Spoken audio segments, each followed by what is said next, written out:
شب برات کے خاص 6 نفل پڑھنے کا طریقہ توجہ کے ساتھ سمجھ لیں۔ شب برات آنے سے پہلے خود بھی اس کو سیکھ لیں اور دوسروں کے ساتھ شیئر بھی کر لیں۔ 15 شعبان کی رات، شب برات کی جو رات ہوگی، جو وہ رات جب سٹارٹ ہوگی تو اس رات آپ نے مغرب کے بعد 6 نفل پڑھنے ہیں، 2 کر کے۔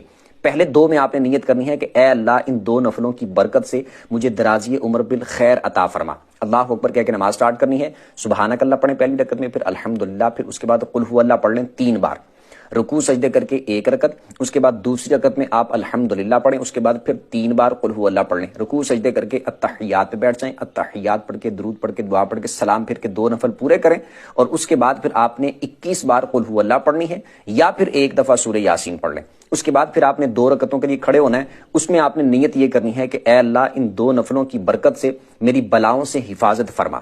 اس کے بعد آپ نے اسی طرح سیم جس طرح پہلے میں نے بتایا 2 نفل پڑھنے ہیں، سیم اسی طریقے کے مطابق۔ پھر یہ 2 پڑھنے کے بعد آپ نے پھر 21 دفعہ قل هو اللہ پڑھ لینی ہے، یا پھر 1 دفعہ سورہ یاسین پڑھ لینی ہے۔ اس کے بعد پھر آپ نے 2 اور پڑھنے کے لیے کھڑے ہونا ہے، اس میں آپ نے نیت یہ کرنی ہے کہ اے اللہ ان 2 نفلوں کی برکت سے مجھے اپنے سوا کسی کا محتاج نہ کرنا۔ اللہ اکبر کہہ کے 2 نفلوں کو سٹارٹ کرنے، سیم اسی طریقے کے مطابق آپ نے 2 نفل پڑھنے ہیں۔ یہ مکمل کرنے کے بعد پھر آپ نے اتحیات پہ بیٹھ جانا ہے، مطلب کہ یہ مکمل کر لیا تو اسی حالت میں بیٹھے بیٹھے پھر آپ اس کے بعد قل هو اللہ پڑھ لیں، یا پھر 21 دفعہ قل هو اللہ، یا پھر سورہ یاسین پڑھ لیں۔ اس کے بعد اللہ کی بارگاہ میں دعا کریں، انشاءاللہ اللہ کی فضل سے